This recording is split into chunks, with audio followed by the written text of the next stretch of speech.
अस्तित्व सहयोग करिले पेट सफा आयुर्वेदिक चूर्ण पेट सफा हर रोग दफा Hawkins pressure cookers Amul the taste of India किंतु ताई डिपॉजिट বুলি মাতিছে যে মামু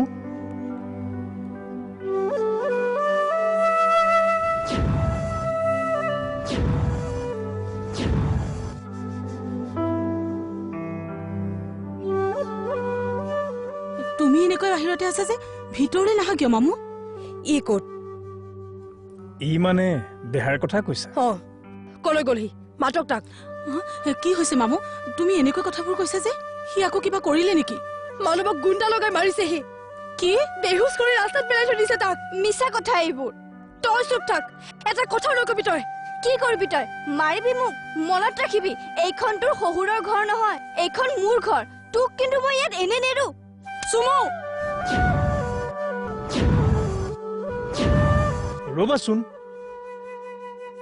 মামু তোমাৰ কিবা ভুল হৈছে এই দেহাই তেনেকুৱা কাম কৰিব নোৱাৰে এই মানৱে দেহাৰ বিৰুদ্ধে তোমাক কৈ দেহাৰ লগত সম্পৰ্কটো বেয়া কৰিব বিচাৰিছে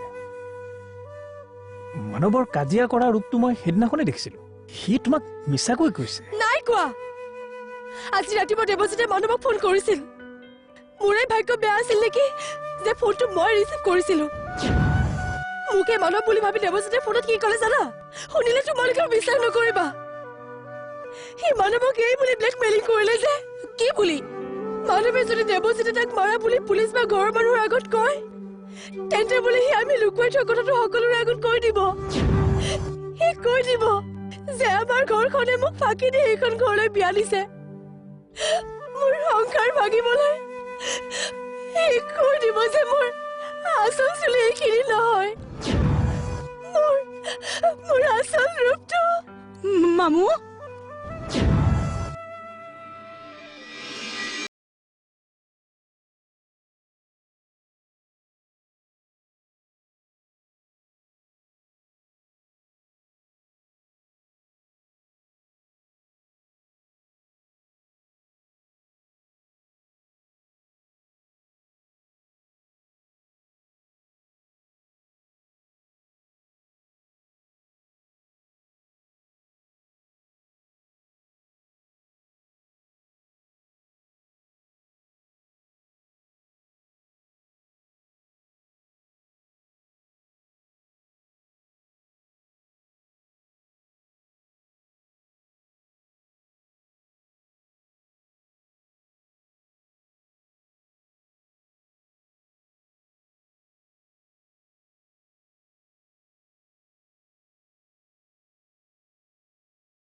ভাইকৰ ওপৰত খং কৰি মানে কিয় খং কৰিছে তই নাজানো নাজানো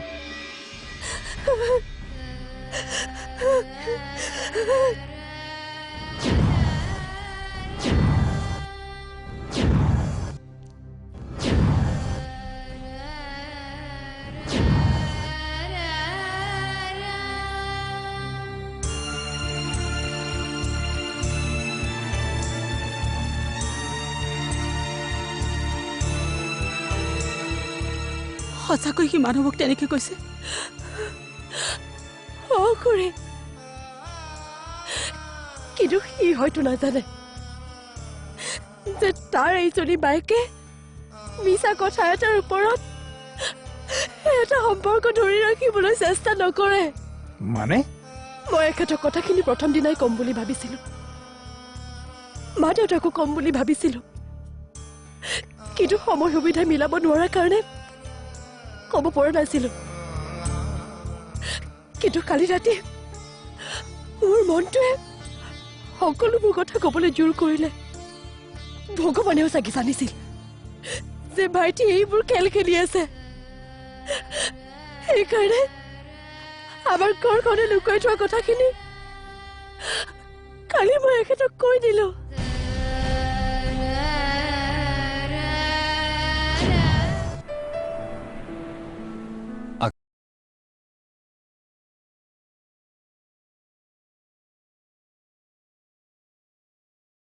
কম বুলি কৈছিলো যে কৈছিলা কথাখিনিৰ ভিতৰত এটা খুব ইম্পৰ্টেণ্ট বুলিও কৈছিলো। মনত আছে? কাহিনী এটা আছে বুলি কোৱা মনত আছেনে আপোনাৰ? আছে, কিন্তু কাহিনীটো কাইলৈ শুনিম নেকি? 11টা বাজিল। দেৰি হৈছে যদি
মা দেউতাহঁতক নোকোৱাকৈ মই মোৰ চুলিখিনি কাটি পেলালো।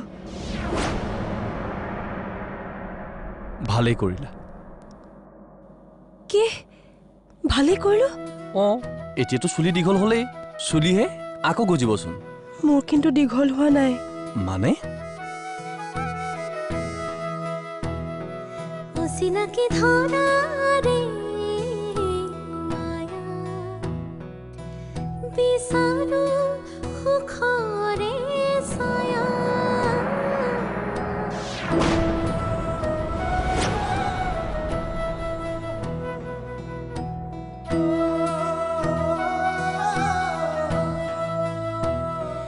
অচিনাকি মোৰ মা দেউতাই আপোনাৰ দেউতাক বিয়াৰ বাবে হা বুলি কৈছিলে, কাৰণ আমাৰ দেউতাহঁতে ভাবিছিলে যে বিয়াখন হয়তো এবছৰমানৰ পিছত হ'ব আৰু তেতিয়ালৈকে চুলি দীঘল হৈ যাব। কিন্তু বিয়াখন যে এমাহৰ ভিতৰতে হ'ব সেইটো ভবাই নাছিলে। সেইকাৰণে মোক দেখাওঁতে নকল চুলি পিন্ধাই দেখুৱাইছিলে।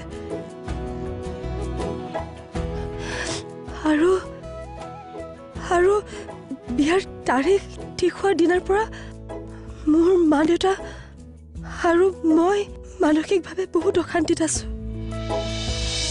কথাটো ক'বলৈ নাপাই বহুত কষ্টত আছো। সেইটোতো সৰু কথা। মই কৈছো নহয়, চুলিহে আজি কাটিলে কাইলৈ গজিব। তেনেহ'লে মই মা দেউতাক কৈ দিওঁ। মোৰ মা দেউতাক? মোৰ মা দেউতাই কৈছিলে আপোনাৰ মা দেউতা মোৰো মা দেউতা। মই মা দেউতাহঁতক কৈ দিওঁ। তুমি ক'ব নালাগে, সময় সুবিধা মিলাই মই ক'ম। তুমি টেনশ্যন ল'ব নালাগে। মই এতিয়া যাওঁ।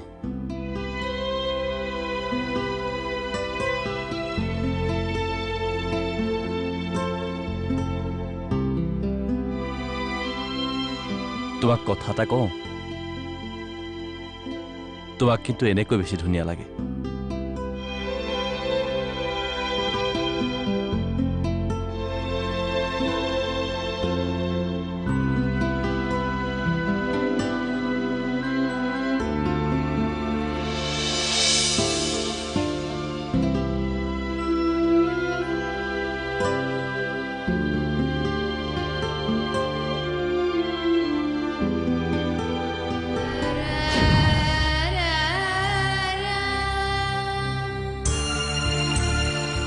আৰু এইখিনি কথা কৈ এখেত আৰু এখেতৰ ঘৰৰ মানুহখিনিৰ আগত মোৰ সম্পৰ্ক ছিঙি পেলাব খুজিছিল মোৰ ভাইটিয়ে,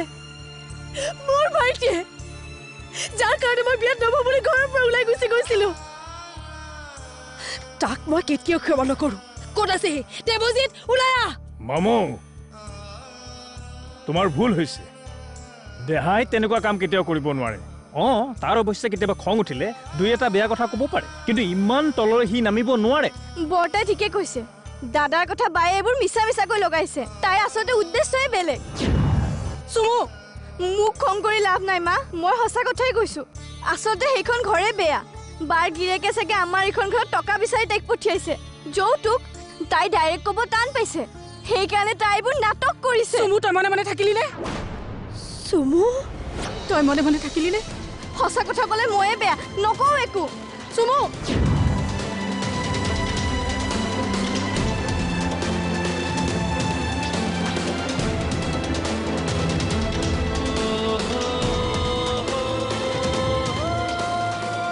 দেউতা, চুমুৱে কোৱাৰ দৰে তুমিও কথাবোৰ ভাবা নেকি?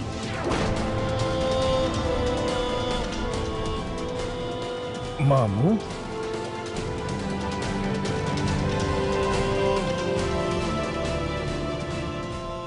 ঠিক আছে, তোমাৰ উত্তৰ মই পাই গলো দেউতা, আৰু একো ক'ব নালাগে মোক। তুমি মোক গোত্ৰ ছিঙি বিয়া দিছা নহয়? ধৰি লোৱা, আজিৰ পৰা আমাৰ মাজত থকা সকলো সম্পৰ্ক ছিঙিল।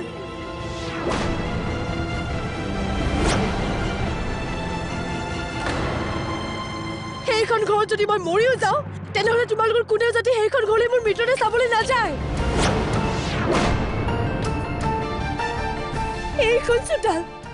এইখন চোতালতে মই 25 বছৰ খেলা ধূলা কৰি ডাঙৰ হৈছিলো নহয়। আজি এইখন চোতালৰ ওপৰতে থিয় হৈ মই কৈছো, এই আকাশী এইখন ঘৰৰ মানুহৰ কাৰণে মৰিল। মামু, দাদা আপুনি তাইক নাৰাখে কিয়? তাই খঙত গৈছে। মামু, দাদা মামুক নাৰাখে কিয়? তাই খুব খং কৰি গৈছে। তাই কৰবাত কিবা কৰি দিব। নাৰাখে কিয় দাদা? মামু, নালাগে। গোত্ৰ ছিঙি গৈছে যেতিয়া যাওঁ।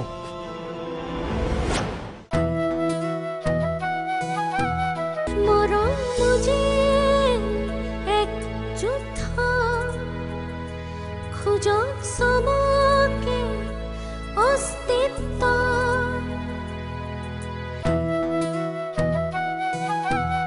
মৰম বুজি এক যুদ্ধ, খোজক চবকে অস্তিত্ব।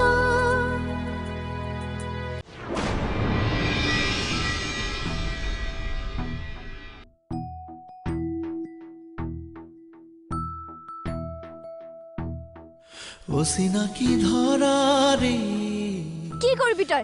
মাৰিবি মোক? মনত ৰাখিবি, এইখন তোৰ শহুৰৰ ঘৰ নহয়, এইখন মোৰ ঘৰ। তোক কিন্তু মই ইয়াত এনে নেৰো।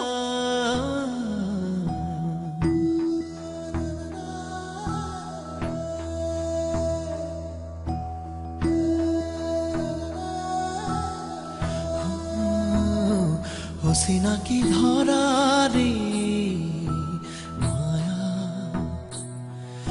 বিচাৰো সুখৰে ছায়া।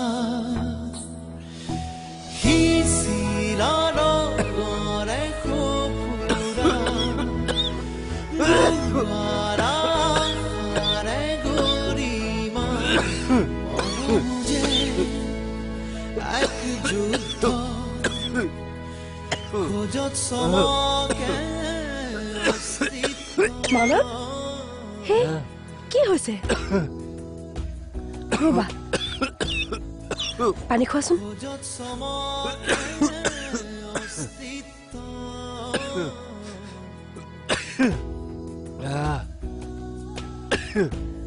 ৰবা, ভালকে বহি লোৱা।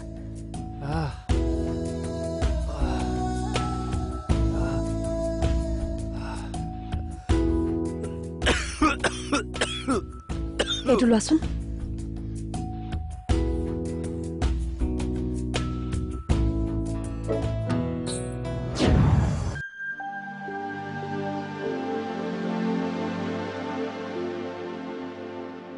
কালৈ ফোন কৰা? ভাইটিলৈ? মামুলৈ দাদা। নালাগে ফোন কৰিব। দাদা, আজি 2 মাহ দিন ধৰি তাইৰ খবৰ এটাও পোৱা নাই, আৰু তাইৰ খবৰ ল'ব খুজিলেও আপুনি মানা কৰে। তাই বা তাত কেনেকৈ আছে?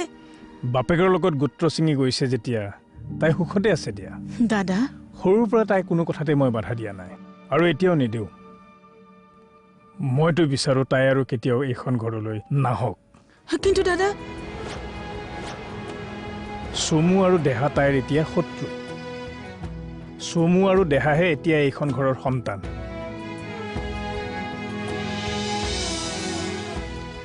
কি? তুমি মোক ইমান দিনে কোৱা নাছিলা কিয়? আজিও নকলোহেঁতেন দেউতা, আপুনি যদি নুসুধিলেহেঁতেন যে সেইখন ঘৰৰ মানুহ ইয়ালৈ কিয় অহা নাই, বা মই সেইখন ঘৰলৈ কিয় যোৱা নাই। চে, কথাটো বৰ বেয়া হ'ল নেকি? তুমি তেনেকৈ কৈ থৈ আহিব নালাগিছিল। আপুনি সেইবোৰ ভাবি নাথাকিব দেউতা। সেইখন ঘৰৰ লগত সম্পৰ্ক থাকিলে হয়তো মই এইখন ঘৰ এৰুৱাব লাগিলহেঁতেন। বোৱাৰী, কিন্তু মানৱক ভাইটিয়ে সৰু কথা এটাতে মাৰপিট কৰিলে। আগলৈ যে সেইটো নহ'ব কোনে জানে। সেইটো কথা অৱশ্যে হয়, কিন্তু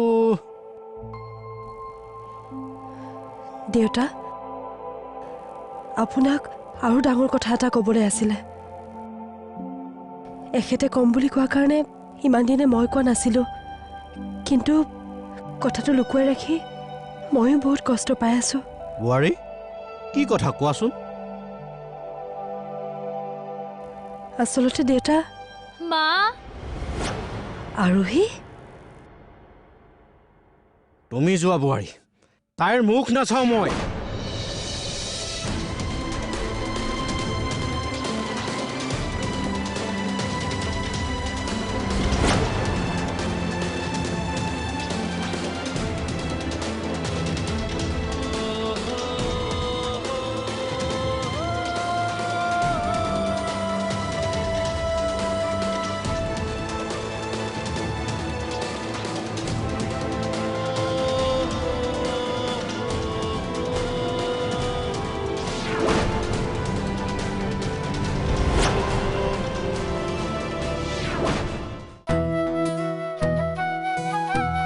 মৰম বুজি এক যুদ্ধ, খোজক চবকে অস্তিত্ব।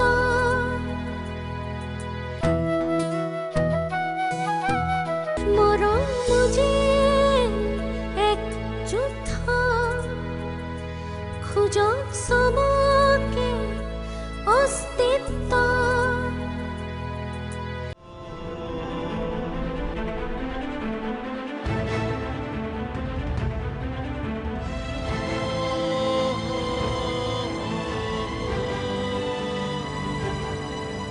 জয়া, হৈছেনে তোমাৰ? নবৌ ৰ'বা, মই তোমাৰ কাৰণে চাহ একাপ লৈ গৈ আছো। বৰ্মা, বৰ্মা, অ বৰ্মা, বৰ্মা, কি হ'ল ইমান চিঞৰিছা যে? আৰু সি ঘৰলৈ আহিছে। কি?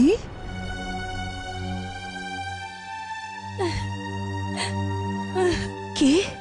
অঁ, তাক মোৰ বন্ধু বুলি ক'বলৈ লাজ লাগে। সি বোলে আৰোহীক টকাৰ কাৰণে পলুৱাই নিছিলে। সি ভাবিছিল আৰোহীক পলুৱাই নিয়াৰ পাছত আপোনালোকে তাক আঁকোৱালি ল'ব, ঘৰ জোৱাই নকৰিলেও তাক চাকৰিৰ কাৰণে টকা দিব। কিন্তু 3 মাহ যোৱাৰ পাছত আপোনালোকে তাৰ একো খবৰ নোলোৱা কাৰণে সি আৰোহীক মাৰপিট কৰিবলৈ আৰম্ভ কৰি দিলে। কালি ৰাতি একেবাৰে মাৰি পেলাব খুজিছিল। আৰোহী কোনোমতে পলাহে আমাৰ ঘৰ ওলাইছেহি। আৰোহী, মা,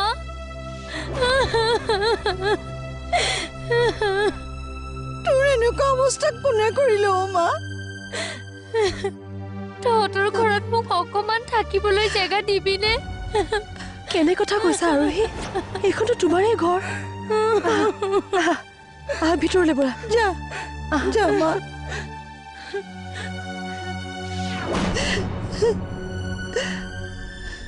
ৰাজ সঁচা কথা কোৱাচোন কি হ'ল এইবিলাক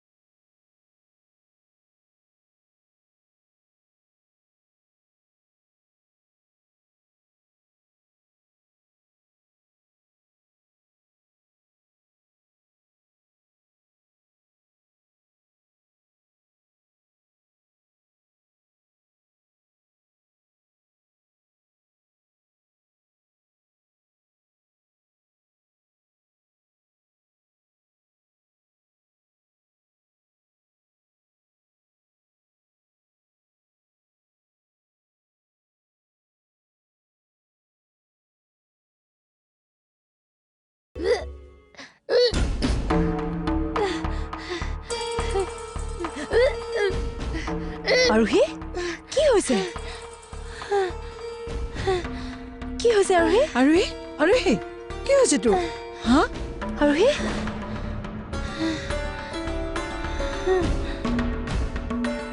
কি অঁ 2 মাহৰো বেছি হ'ল এতিয়া বোলে আন একো কৰাৰে উপায় নাই মই এতিয়া ৰূপমৰ ওচৰলৈ যাম সি তাইক গ্ৰহণ কৰিব লাগিব অনি আৰু ককাইদেৱে কালি সিহঁতৰ ঘৰলৈ গৈছিল তোৰ পৰীক্ষা থকা বাবে নজনালে সি কোনো পধ্যেই গ্ৰহণ নকৰে সন্তানটো বোলে তাৰ নহয় কি সি কি বুলি ভাবিছে সি আৰোহী আৰু আৰোহীৰ বেবীটোক গ্ৰহণ কৰিবই লাগিব কলৈ যাওঁ তাক ডিঙি ধৰি আৰোহীৰ ভৰিত পেলাই দিম সি বৰতাক নুসুধাকে একো নকৰিবি ধন